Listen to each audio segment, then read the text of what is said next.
Assalamualaikum warahmatullahi wabarakatuh. Perkenalkan, kami dari kelompok 4. Nama saya Humaira Ciputri Aulia. Nama saya Saka Abi Jafir. Nama saya Anifah Zahin. Nama saya Irsyad Fajari.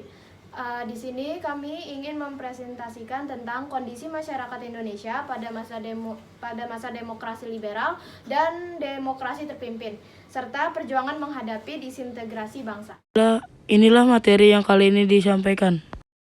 Kehidupan masyarakat Indonesia pada masa demokrasi liberal. A. Kehidupan politik. Setelah Indonesia kembali dalam bentuk Negara Kesatuan NKRI pada 17 Agustus 1950, pemerintahan Indonesia kembali dihadapkan pada permasalahan yang cukup rumit. Masalah tersebut adalah ketidakstabilan politik. Berbagai peristiwa politik yang terjadi pada demokrasi liberal itu diantaranya. Yang pertama ada pergantian kabinet yang cepat, pemberontakan RMS. Yang ketiga pemilu 1 tahun 1955. Yang keempat kemacetan konstituante. Yang kelima dekret presiden 5 Juli 1959. B. Kehidupan ekonomi. Perkembangan ekonomi pada masa demokrasi liberal tidak menunjukkan arah yang stabil.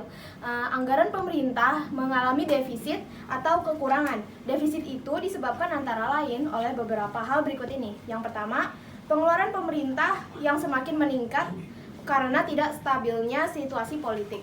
Yang kedua, pemerintah tidak berhasil meningkatkan produksi dengan menggunakan sumber-sumber yang masih ada.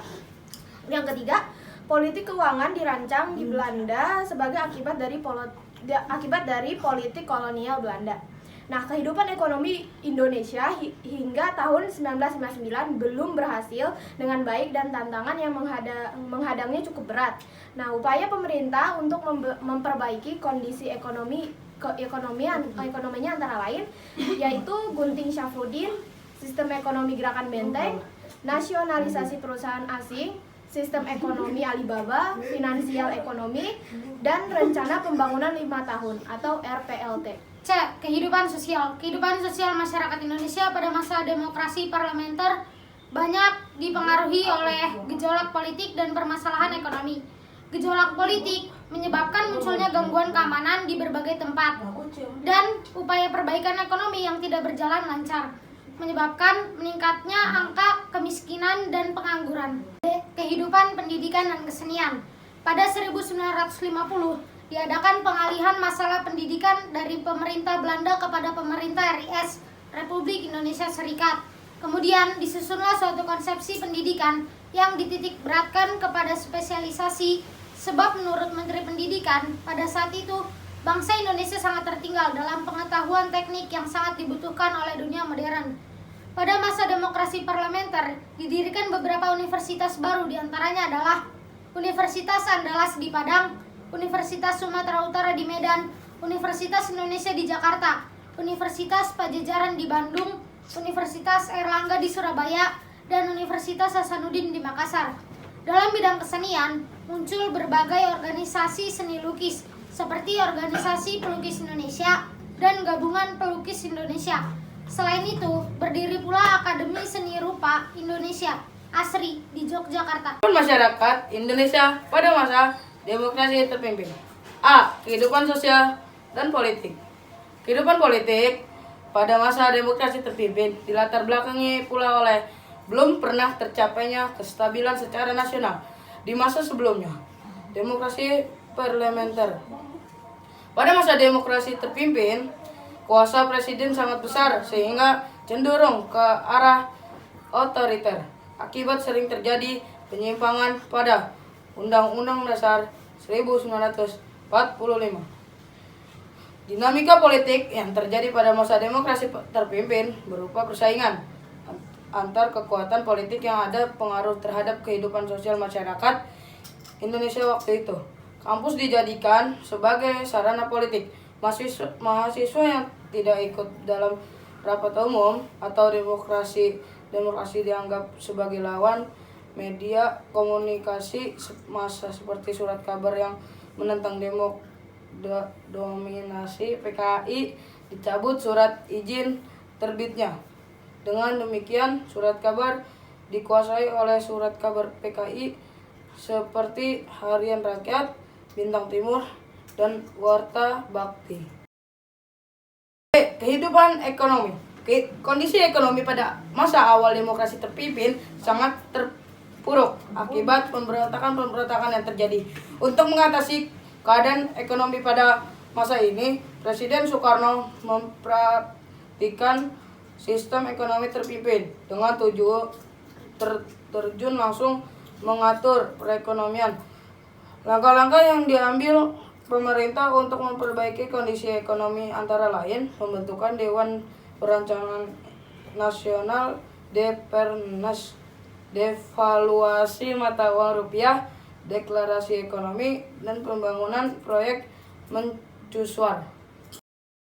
Kehidupan pendidikan. Pada 1950-an, murid-murid sekolah lanjutan tingkat pertama dan sekolah lanjutan tingkat atas jumlahnya banyak sekali, dan sebagian besar mengharapkan menjadi mahasiswa supaya mereka dapat melanjutkan pendidikan.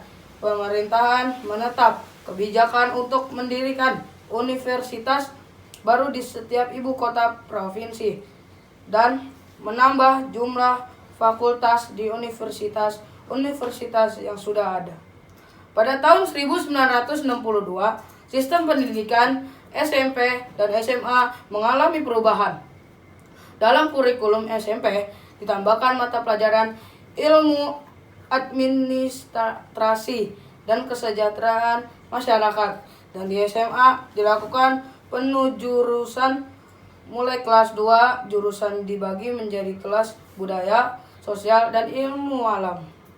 Pada tahun 1960-an muncul masalah di kalangan pendidikan, yaitu usaha PKI untuk mengusai Persatuan Guru Republik Indonesia atau disebut PGRI. Hal ini menyebabkan perpecahan di kalangan guru dalam dan PGRI.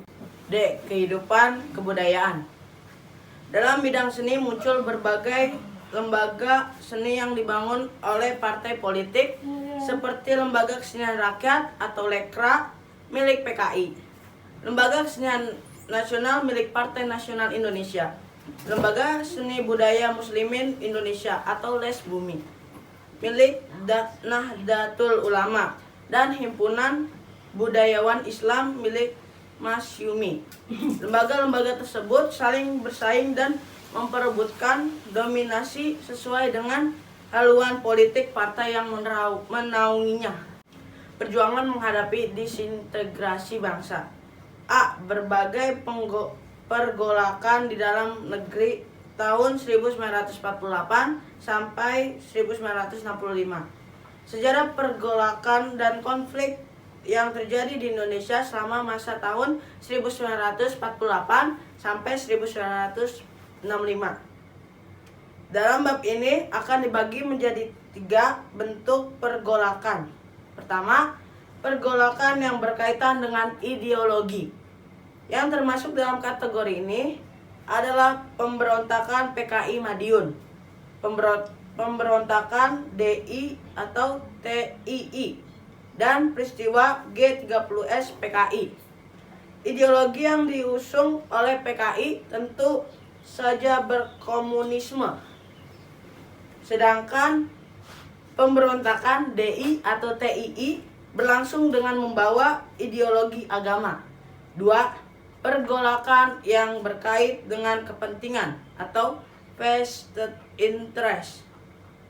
Yang termasuk dalam kategori ini adalah pemberontakan APRA, RMS, dan Andi Aziz. Vested interest merupakan kepentingan yang tertanam dengan kuat pada suatu kelompok. Kelompok ini biasanya berusaha untuk mengontrol suatu sistem sosial atau kegiatan untuk keuntungan sendiri. Yang ketiga, pergolakan yang berkait dengan sistem pemerintahan. Yang termasuk dalam kategori ini adalah persoalan negara federal dan BFO, serta pemberontakan PRRI dan permesta. Masalah yang berhubungan dengan negara federal mulai timbul ketika berdasarkan perjanjian Linggarjati. Indonesia disepakati akan berbentuk negara serikat atau federal dengan nama Republik Indonesia Serikat atau RIS. B. Kesadaran terhadap pentingnya integrasi bangsa. Pentingnya kesadaran terhadap integrasi bangsa dapat dihubungkan dengan masih terdapatnya potensi konflik di beberapa wilayah Indonesia pada masa kini. Kementerian Sosial saja memetakan bahwa pada tahun 2014 Indonesia masih memiliki 184 daerah dengan potensi rawan konflik sosial. 6 diantaranya diprediksi memiliki tingkat kerawanan yang tinggi, yaitu Papua, Jawa Barat, Jakarta, Sumatera Utara, Sulawesi Tengah, dan Jawa Tengah. Semati wawancara di bawah. Sekian dari kami. Wassalamualaikum warahmatullahi wabarakatuh.